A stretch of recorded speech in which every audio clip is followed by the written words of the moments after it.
El internado Colinas Verdes guardó un oscuro secreto durante décadas. 3 jóvenes desaparecieron sin dejar rastro una noche de invierno. La versión oficial decía que habían escapado. La realidad era mucho más perturbadora. Un hombre anciano, consumido por la culpa, finalmente decidió hablar. Era el crudo invierno de 1980, cuando el viento helado azotaba los muros de piedra del internado Colinas Verdes. El imponente edificio se alzaba solitario en lo alto de una colina, rodeado de densos bosques que lo aislaban del pueblo más cercano a varios kilómetros de distancia. La institución se había ganado una reputación por su disciplina estricta y sus métodos tradicionales para formar el carácter de los jóvenes problemáticos de familias adineradas. El director Augusto Vidal dirigía el internado con mano de hierro desde hacía 20 años. Su presencia alta y severa inspiraba terror entre los estudiantes. Todos sabían que detrás de su traje impecable y su sonrisa tensa para los padres, visitantes, se escondía un hombre implacable que no toleraba la más mínima infracción. Entre los 150 estudiantes que residían allí en aquel entonces, había 3 amigos inseparables. Miguel Soto, de 16 años, hijo de un empresario de Madrid, enviado allí por sus bajas calificaciones y su rebeldía. Carlos Mendoza, también de 16, un muchacho sensible y artístico, cuyos padres diplomáticos querían enderezar lo que consideraban tendencias demasiado blandas. Y Javier Ruiz, de 15 años, el más joven y frágil del grupo, que había llegado hacía apenas 3 meses. Los 3 compartían habitación en el ala este del edificio principal, donde formaron un vínculo inquebrantable entre clases extenuantes, tareas forzadas y la constante vigilancia de los supervisores. Juntos habían encontrado pequeños momentos de libertad, compartiendo sueños sobre lo que harían al salir de aquel lugar opresivo. La vida en Colinas Verdes seguía una rutina inmutable. Despertar a las 5:30 de la mañana.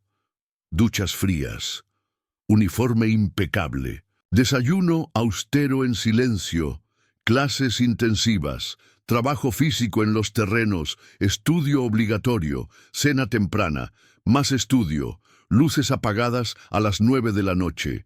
Cualquier desviación de este régimen era severamente castigada.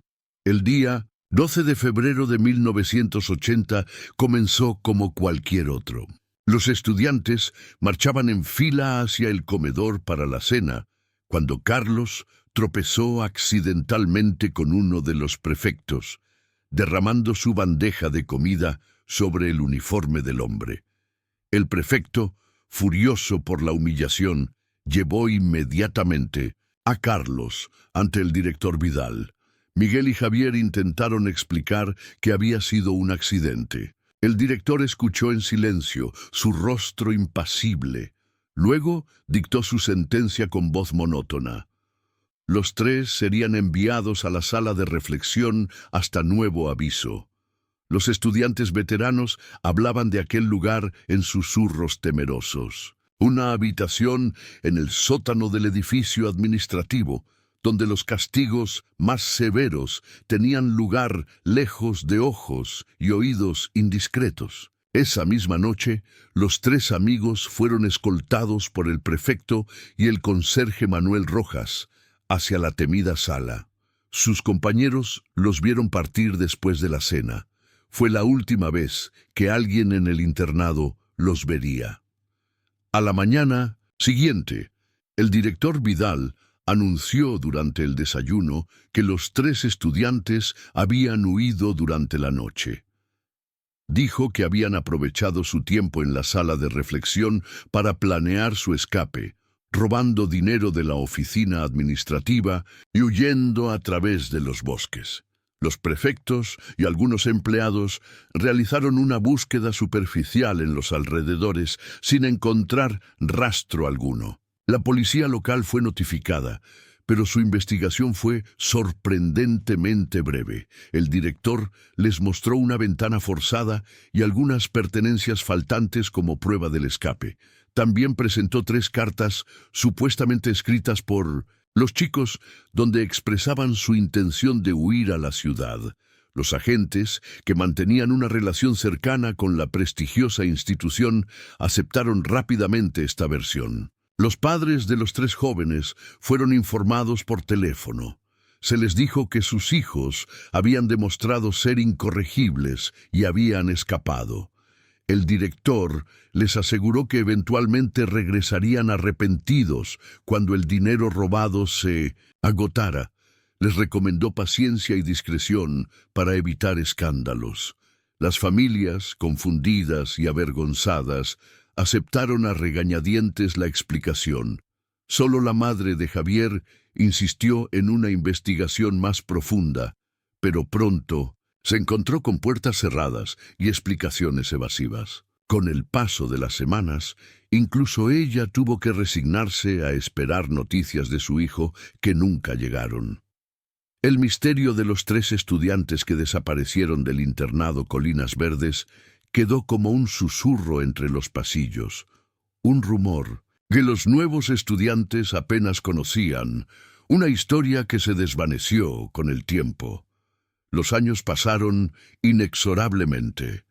El invierno de 1980 quedó atrás, dando paso a una nueva década. El internado Colinas Verdes continuó funcionando bajo la dirección de Augusto Vidal hasta 1995, cuando se retiró con honores y una generosa pensión. La institución cambió de nombre y de administración, modernizando sus métodos y suavizando su enfoque disciplinario para adaptarse a los nuevos tiempos. Para el mundo exterior, el caso de los 3 estudiantes fugados era apenas una anécdota olvidada. La prensa local nunca mostró gran interés en el asunto. Las familias, eventualmente, intentaron seguir adelante con sus vidas. Los Ruiz, padres de Javier, se mudaron a Argentina, esperando que un cambio de país les ayudara a superar la pérdida. La madre de Miguel Soto falleció en 1987 sin volver a saber de su hijo. Los Mendoza, padres de Carlos, continuaron su carrera diplomática, trasladándose de un país a otro, llevando consigo el dolor silencioso de la ausencia. Los compañeros que compartieron aulas con los desaparecidos crecieron, se graduaron y se dispersaron. Algunos recordaban vagamente el incidente, pero la versión oficial se había asentado firmemente. 3 problemáticos adolescentes habían huido.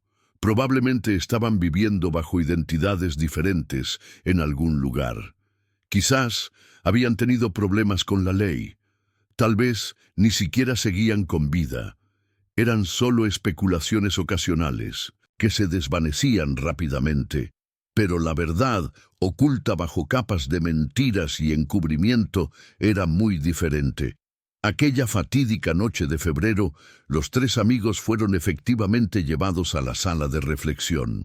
El director Vidal, irritado por lo que consideraba una falta de respeto continua, decidió administrar personalmente el castigo. La sala de reflexión era en realidad una habitación austera con paredes de piedra, sin ventanas y con una única bombilla que colgaba del techo. Contenía solo un escritorio de madera y 3 sillas duras. El castigo comenzó con largas horas de pie, frente a la pared, mientras el director les gritaba insultos y amenazas. Cuando Carlos se desmayó por el agotamiento, la ira de Vidal alcanzó niveles peligrosos. Ordenó a Miguel y Javier que lo despertaran. Cuando intentaron defender a su amigo, el director perdió completamente el control. En un ataque de furia, Vidal golpeó a Carlos con su bastón. El impacto hizo que el joven cayera hacia atrás, golpeando su cabeza contra el borde del escritorio de madera. El sonido seco del impacto fue seguido por un silencio aterrador. La sangre comenzó a extenderse lentamente por el suelo de piedra. Carlos Mendoza había muerto instantáneamente. El pánico se apoderó del director. Miguel y Javier, testigos horrorizados, fueron inmediatamente amenazados y encerrados en un cuarto de almacenamiento cercano. Vidal llamó al conserje Manuel Rojas, un hombre simple que llevaba 15 años trabajando en el internado y que le debía su empleo. Le mostró el cuerpo y le explicó la situación como un accidente desafortunado que podría destruir la reputación de la institución y enviarlos a ambos a prisión. Manuel, aterrorizado y confundido, aceptó ayudar. Esa misma noche, mientras los estudiantes dormían, ambos hombres llevaron el cuerpo de Carlos envuelto en una alfombra hasta la parte más remota de la propiedad. Bajo la luz de una linterna, cavaron una fosa profunda junto a un viejo roble en el límite del bosque. Enterraron al joven Carlos sin ceremonia ni marca alguna que señalara su lugar de descanso. Pero quedaba el problema de Miguel y Javier, testigos del homicidio. El director Vidal utilizó sus conexiones. Contactó con el director de un reformatorio en el norte del país, un antiguo colega que le debía favores. Le envió a Miguel Bajo un nombre falso, con documentos falsificados, presentándolo como un delincuente juvenil sin familia conocida. Para Javier, el más joven, encontró un orfanato en el sur, donde fue admitido también con identidad falsa. Antes de separarlos, Vidal les dejó claro que si alguna vez hablaban sobre lo sucedido, se aseguraría de que fueran acusados como cómplices del asesinato de su amigo. Les dijo que tenía amigos en la policía que corroborarían su versión de que los tres habían atacado a un prefecto y que Carlos había muerto en la pelea que ellos habían iniciado. Aterrorizados y sin recursos, los dos adolescentes fueron enviados a sus respectivos destinos. El conserje Manuel Rojas fue el único testigo silencioso de toda la operación. El director le aseguró un aumento de sueldo y le prometió recomendarlo para un puesto mejor en el futuro, pero también lo amenazó. Si alguna vez mencionaba lo sucedido, lo denunciaría como el verdadero responsable de la muerte del estudiante. Manuel, hombre sencillo y temeroso, cargó con el peso del secreto mientras continuaba con sus labores diarias en el internado. Durante años, Manuel pasaba frecuentemente cerca del viejo roble, donde habían enterrado al joven Carlos. A veces dejaba discretamente algunas flores silvestres, rezaba en silencio por el alma del muchacho y por el perdón que sabía que no merecía.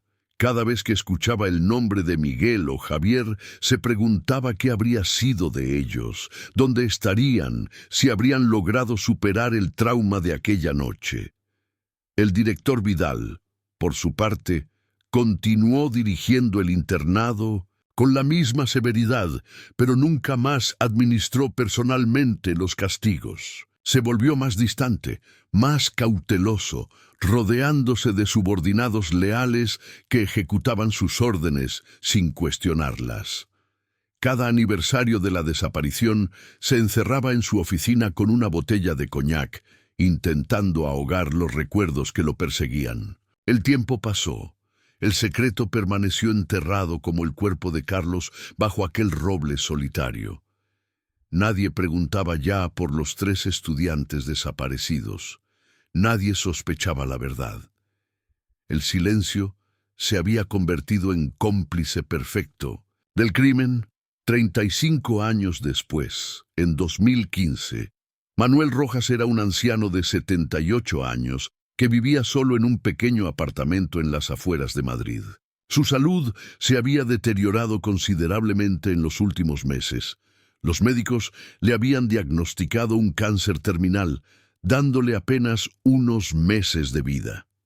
La enfermedad lo había obligado a enfrentar su propia mortalidad, y con ella, el peso de los secretos que había guardado durante más de 3 décadas. Las pesadillas se habían vuelto más frecuentes.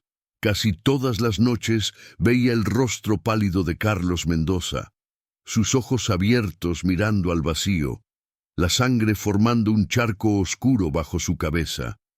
Veía las caras aterrorizadas de Miguel y Javier mientras eran amenazados y separados. Veía sus propias manos cavando aquella tumba improvisada bajo la luz temblorosa de una linterna. Manuel nunca se había casado ni había tenido hijos. Su vida después de dejar el internado había sido solitaria y simple. Trabajó como conserje en varios lugares hasta su jubilación a los 65 años. Tenía pocos amigos y ningún familiar cercano. Nadie con quien compartir la carga que lo aplastaba cada día más. Un domingo por la mañana, mientras tomaba su café habitual en un pequeño bar cerca de su casa, Manuel notó un periódico abandonado en la mesa contigua. Un artículo llamó su atención. Se titulaba «Misterios sin resolver». El reportaje estaba firmado por un tal Alejandro Durán, un joven periodista que se había especializado en investigar casos archivados y crímenes no resueltos. El artículo detallaba cómo Durán había ayudado a esclarecer un antiguo caso de desaparición gracias a un testimonio anónimo. Hablaba de la importancia de que las personas con información se atrevieran a hablar, incluso décadas después, para que las familias pudieran encontrar respuestas y paz. Incluía una dirección de correo electrónico para contactar al periodista. Manuel recortó el artículo y lo guardó en su bolsillo. Durante días lo sacaba para leerlo una y otra vez, contemplando la posibilidad de contactar al periodista. El miedo y la culpa libraban una batalla en su interior. Por un lado, sabía que pronto moriría y quería hacerlo en paz con su conciencia.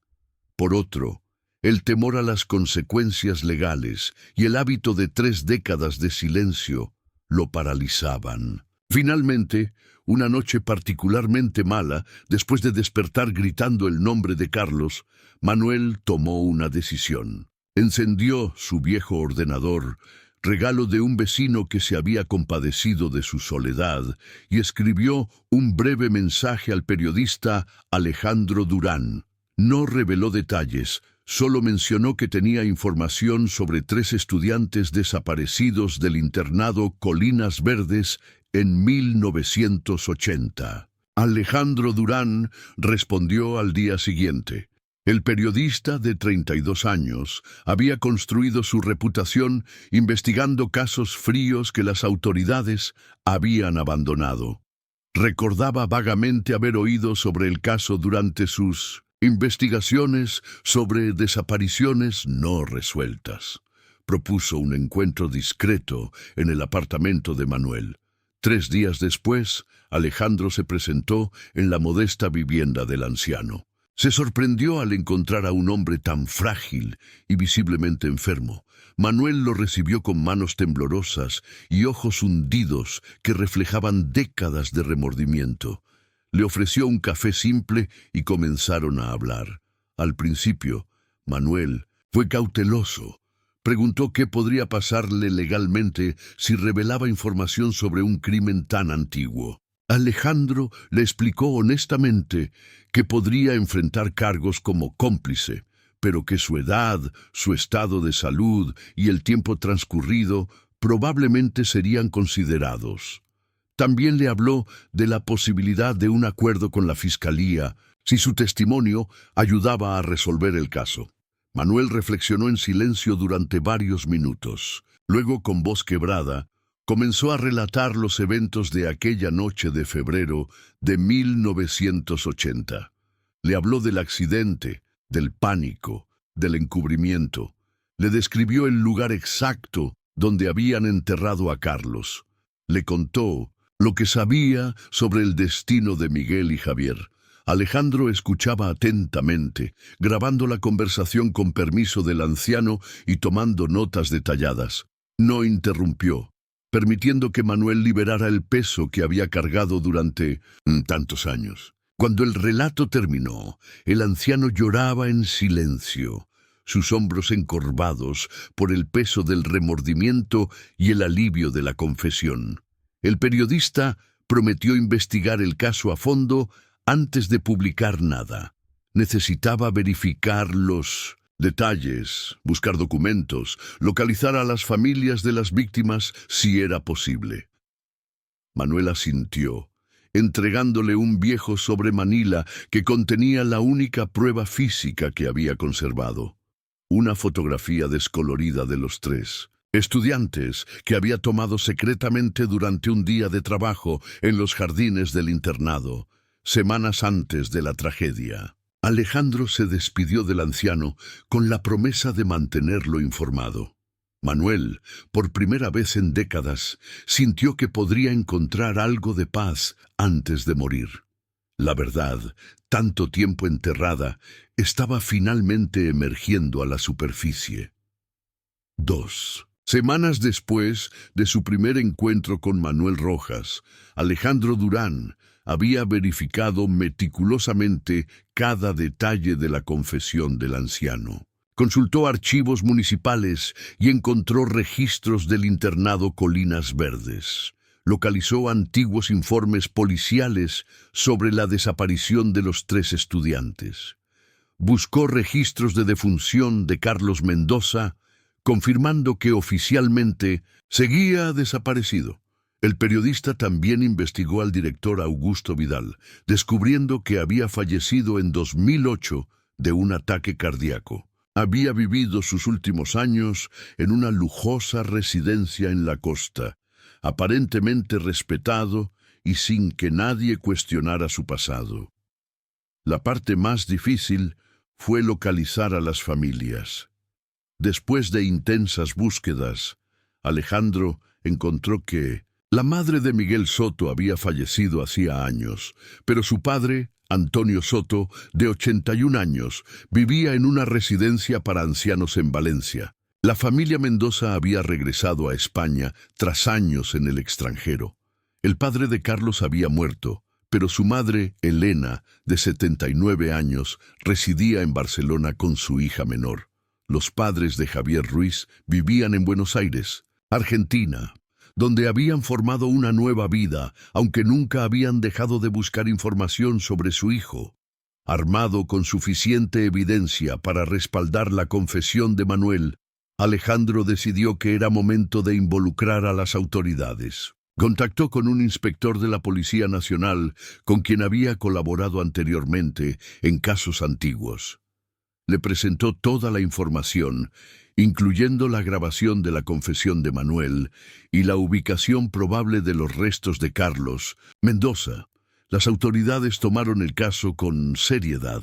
En cuestión de días, un equipo forense acudió al antiguo internado Colinas Verdes, ahora convertido en un centro educativo moderno. Siguiendo las indicaciones de Manuel, quien fue llevado al lugar bajo custodia policial, excavaron cerca del viejo roble en el límite de la propiedad. El equipo trabajó metódicamente, retirando capa tras capa de tierra.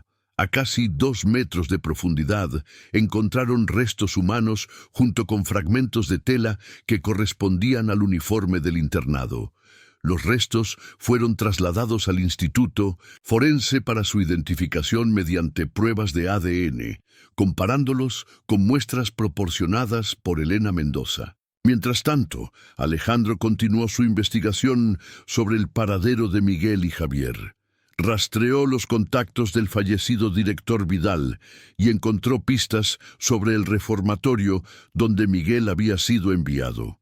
El establecimiento había cerrado en 1992, pero sus registros estaban archivados. Entre ellos, encontró documentos sobre un joven ingresado en febrero de 1980, bajo el nombre de Martín Soler.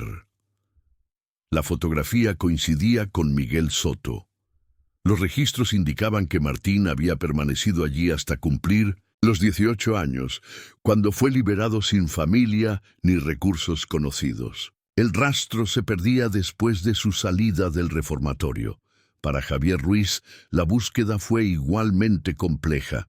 Alejandro localizó el orfanato en Andalucía, donde había sido enviado bajo el nombre de Juan Ramírez. Los registros mostraban El joven había escapado del centro un año después de su llegada. No había más información sobre su paradero posterior. La policía emitió una alerta nacional e internacional con las fotografías actualizadas mediante software de envejecimiento facial de Miguel Soto y Javier Ruiz, esperando que alguien pudiera reconocerlos y aportar información sobre su paradero actual. Mientras la investigación avanzaba, Alejandro publicó un extenso reportaje en su blog y en un periódico nacional detallando el caso con la autorización de las autoridades. Tituló su artículo «Tres estudiantes desaparecidos, 35 años de silencio». La historia completa. El impacto fue inmediato. Medios de comunicación de todo el país recogieron la noticia. El caso de los estudiantes desaparecidos del internado Colinas Verdes se convirtió en tema de conversación nacional. Elena Mendoza, la madre de Carlos, fue entrevistada por varios medios, con lágrimas en los ojos, pero con una dignidad inquebrantable. Habló de los 35 años de incertidumbre, de la esperanza que nunca abandonó de encontrar a su hijo con vida, de las cartas que supuestamente él había escrito y que ahora sabía eran falsificaciones. Pidió justicia, aunque el principal responsable ya no estuviera vivo para enfrentarla. Antonio Soto, padre de Miguel, expresó su dolor y rabia al saber que su hijo había sido separado de su familia bajo una identidad falsa. Habló de su esposa, quien había muerto sin saber la verdad, consumida por la tristeza de la desaparición. Los padres de Javier Ruiz viajaron desde Argentina para colaborar con la investigación. En una emotiva rueda de prensa, mostraron fotografías de su hijo y suplicaron cualquier información sobre su paradero. Hablaron de los años de búsqueda infructuosa, de las falsas pistas que habían seguido, de la esperanza que nunca habían perdido. El caso generó un debate nacional sobre las prácticas disciplinarias en los internados durante las décadas pasadas. Antiguos estudiantes de Colinas Verdes comenzaron a hablar públicamente sobre los abusos sufridos bajo la dirección de Augusto Vidal. Se formó una asociación de víctimas que exigía una investigación más amplia sobre otros posibles casos de maltratos o desapariciones. 3 semanas después de la publicación del reportaje, llegó la confirmación oficial. Los restos encontrados bajo el roble pertenecían efectivamente a Carlos Mendoza. El análisis forense determinó que había muerto por un traumatismo cráneoencefálico compatible con la descripción del accidente relatada por Manuel Rojas. La noticia golpeó duramente a Elena Mendoza. La confirmación de la muerte de su hijo cerraba décadas de incertidumbre, pero habría nuevas heridas. Al menos ahora podría darle un entierro digno y despedirse adecuadamente. Pero el destino guardaba más sorpresas. 2 días después de 1900, la confirmación sobre los restos de Carlos, la policía recibió una llamada de un hombre de 51 años que vivía en Gijón, en el norte de España. Se identificó como Miguel Soto. Había visto la noticia en televisión y reconocido su propia fotografía de adolescente. Miguel fue trasladado a Madrid para prestar declaración. Su testimonio corroboró punto por punto la confesión de Manuel Rojas. Describió la fatídica noche en la sala de reflexión, la muerte accidental de Carlos, las amenazas del director, su traslado al reformatorio bajo identidad falsa. Relató cómo, tras salir del reformatorio a los 18 años, había tenido que sobrevivir por sus propios medios, trabajando en lo que podía, siempre con miedo a que el poderoso director Vidal cumpliera sus amenazas si intentaba revelar la verdad o contactar a su familia. Con el tiempo, se había establecido en Gijón con un nombre ligeramente modificado. Había formado una familia y construido una vida modesta como mecánico. Nunca había intentado aclarar su verdadera identidad por temor a las repercusiones legales y al rechazo de una sociedad que podría verlo como cómplice de una fuga o algo peor. Solo cuando vio que la verdad había salido a la luz, encontró el valor para dar un paso adelante. El reencuentro de Miguel con su padre Antonio fue transmitido por televisión nacional. El anciano, en silla de ruedas, abrazó a su hijo perdido entre lágrimas. 35 años de separación se disolvieron en ese abrazo. Miguel conoció a sus hermanos menores, quienes habían crecido escuchando historias sobre el hermano desaparecido. Faltaba encontrar a Javier Ruiz. Su paradero seguía siendo un misterio. Según los registros, había escapado del orfanato un año después de su llegada forzada. No había dejado rastro desde entonces. Sus padres renovaron sus súplicas públicas de información, esperando que, como Miguel, su hijo pudiera estar vivo en algún lugar, quizás viendo las noticias, quizás dudando si dar el paso de revelar su identidad. Manuel Rojas, desde su cama de hospital, donde había sido ingresado debido al avance de su enfermedad, siguió los acontecimientos a través de las visitas de Alejandro Durán. El anciano lloró al saber que Miguel había sido encontrado con vida. Pidió perdón públicamente a las familias por su papel en el encubrimiento y por los años de silencio. Su testimonio fue fundamental para reconstruir los hechos y para la búsqueda de Javier. La verdad, tantos años enterrada, había finalmente salido a la luz. Una muerte accidental, un encubrimiento deliberado, 3 vidas destrozadas, familias separadas, décadas de sufrimiento innecesario, todo por proteger la reputación de una institución y de un hombre que se creía por encima de la ley. En las semanas siguientes a las revelaciones, la investigación policial se intensificó. Se formó un equipo especial dedicado exclusivamente al caso del internado Colinas Verdes. Su principal objetivo era localizar a Javier Ruiz y determinar responsabilidades penales para todos los implicados en el encubrimiento que aún estuvieran vivos. La confesión de Manuel Rojas y el testimonio de Miguel Soto proporcionaron nombres de varios empleados del internado que habían participado en menor medida en el encubrimiento, o que, al menos, habían sospechado la verdad y guardado silencio. 2 antiguos prefectos fueron localizados e interrogados. Ambos negaron cualquier conocimiento directo del incidente, pero admitieron que el director Vidal les había ordenado corroborar la historia de la fuga ante la policía y las familias. El médico del internado, ahora un hombre de 76 años, retirado en Portugal, fue extraditado para declarar.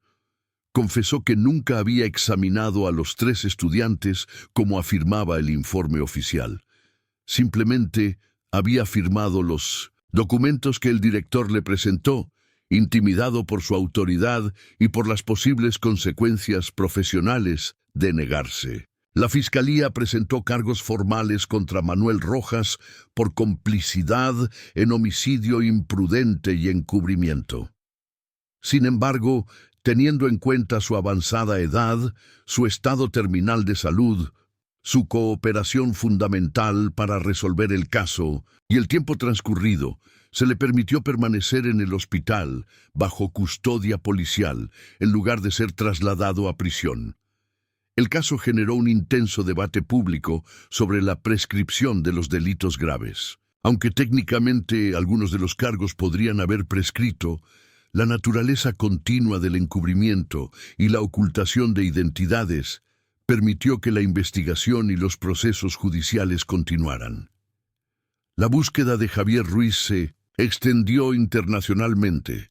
Su caso fue presentado en programas de televisión especializados en personas desaparecidas. Su fotografía envejecida digitalmente fue distribuida ampliamente. Expertos en casos de personas desaparecidas especulaban que podría estar viviendo bajo una identidad falsa, como Miguel, o que lamentablemente podría haber fallecido en los años transcurridos. 3 meses después de la primera revelación, cuando la atención mediática comenzaba a disminuir, llegó una pista crucial desde Francia. Un hombre contactó con la policía española afirmando reconocer la fotografía de Javier. Dijo llamarse Pierre Dubois, un profesor de español en un pequeño pueblo cerca de Lyon, pero que su verdadero nombre era Javier Ruiz. Investigadores españoles viajaron inmediatamente a Francia para entrevistarlo. Javier, ahora de 50 años, confirmó su identidad y relató su historia. Después de escapar del orfanato donde había sido recluido, había sobrevivido en las calles durante meses. Eventualmente cruzó la frontera a Francia, donde fue acogido por una pareja de ancianos que no podían tener hijos. Creció con ellos, adoptando su apellido y nacionalidad francesa. Nunca intentó contactar a su familia biológica por miedo a las amenazas del director Vidal y porque, con el tiempo, había construido una nueva vida. Solo cuando vio el caso en las noticias internacionales y supo que el director había fallecido, encontró el valor para revelar su verdadera identidad. El reencuentro de Javier con sus padres fue un momento de intensa emoción. 35 años de separación terminaron en un abrazo que conmovió a todo el país. La familia Ruiz estaba finalmente reunida, aunque el tiempo perdido jamás podría recuperarse. Para las familias Mendoza y Soto, los acontecimientos también trajeron una mezcla de alivio, dolor y cierre. Elena Mendoza pudo finalmente dar sepultura a los restos de su hijo Carlos, en una ceremonia emotiva a la que asistieron cientos de personas, incluidos Miguel y Javier, quienes rindieron homenaje a su amigo perdido. Antonio Soto comenzó el proceso de recuperar el tiempo perdido con su hijo Miguel, presentándole a la familia que nunca había conocido. Aunque su salud estaba deteriorada, encontró nuevas fuerzas en la alegría del reencuentro. Manuel Rojas no vivió para ver el caso completamente resuelto. Falleció en el hospital bajo custodia policial, 5 meses después de su confesión inicial. Antes de morir, pudo reunirse brevemente con Miguel y Javier, quienes, en un acto de extraordinaria compasión, le dijeron que lo perdonaban por su papel en los hechos y le agradecieron haber revelado finalmente la verdad. El antiguo internado Colinas Verdes, ahora convertido en un moderno centro educativo con diferente nombre y administración, enfrentó el escrutinio público y una investigación exhaustiva. Aunque la institución actual no tenía conexión con los hechos pasados, la mancha sobre su historia era indeleble.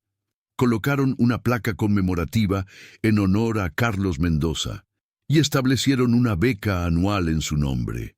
Las autoridades educativas iniciaron una revisión de los protocolos y regulaciones para internados y centros residenciales educativos en todo el país. Se implementaron nuevos sistemas de supervisión y canales de denuncia para prevenir abusos similares en el futuro. El caso sentó jurisprudencia sobre la prescripción de delitos en casos de encubrimiento prolongado y falsificación de identidades. La Corte Suprema dictaminó que el cómputo del plazo de prescripción en casos similares debería comenzar desde el momento en que la verdad es conocida, no desde la comisión del delito original. Un año después de las primeras revelaciones, se estrenó un documental titulado 35 años de silencio, producido con la colaboración de las 3 familias implicadas. El trabajo periodístico de Alejandro Durán fue reconocido con varios premios nacionales e internacionales. Su libro sobre el caso se convirtió en un éxito de ventas y generó mayor conciencia sobre otros casos de desapariciones no resueltas. Miguel Soto y Javier Ruiz formaron una fundación dedicada a ayudar a jóvenes separados de sus familias por circunstancias traumáticas y a investigar casos de desapariciones antiguas. Su trabajo ha contribuido a resolver varios casos similares y a reunir a familias separadas durante años. La verdad sobre lo ocurrido en el internado Colinas Verdes finalmente había salido a la luz. La justicia, aunque tardía e imperfecta, había llegado para las víctimas y sus familias. Un capítulo oscuro de la historia había sido cerrado, pero sus repercusiones continuarían resonando durante años. 5 años después de las revelaciones, una pequeña reunión tuvo lugar en el cementerio donde descansan los restos de Carlos Mendoza. Miguel Soto y Javier Ruiz, ahora amigos inseparables nuevamente, depositaron flores sobre la tumba de su compañero perdido. A su lado estaban Elena Mendoza, madre de Carlos, y las familias de ambos hombres. La fundación creada por Miguel y Javier había ayudado ya a resolver 12 casos de desapariciones históricas y reunido a 27 familias separadas por diversas circunstancias. Su trabajo había inspirado iniciativas similares en otros países. La placa conmemorativa en el antiguo internado había sido ampliada para incluir un pequeño museo que documentaba el caso y servía como recordatorio de los peligros del abuso de poder y la importancia de la verdad. Miles de estudiantes lo visitaban cada año como parte de un programa educativo sobre derechos humanos. Elena Mendoza, a pesar de su avanzada edad, daba charlas regularmente a estudiantes de derecho sobre la importancia de no rendirse en la búsqueda de justicia, sin importar el tiempo transcurrido. Su dignidad y fortaleza inspiraban a todos los que la conocían. Las 3 familias, unidas por la tragedia y el tiempo, habían formado un vínculo inquebrantable. Celebraban juntos los cumpleaños y las festividades, creando nuevos recuerdos para compensar los que les fueron robados. La verdad, aunque dolorosa, había traído paz. La justicia, aunque tardía, había llegado. El tiempo perdido no podía recuperarse, pero el futuro se construía sobre los cimientos de la verdad y la reconciliación. La historia del internado. Colinas Verdes permanecería como un recordatorio de que los secretos más oscuros, eventualmente, encuentran su camino hacia la luz.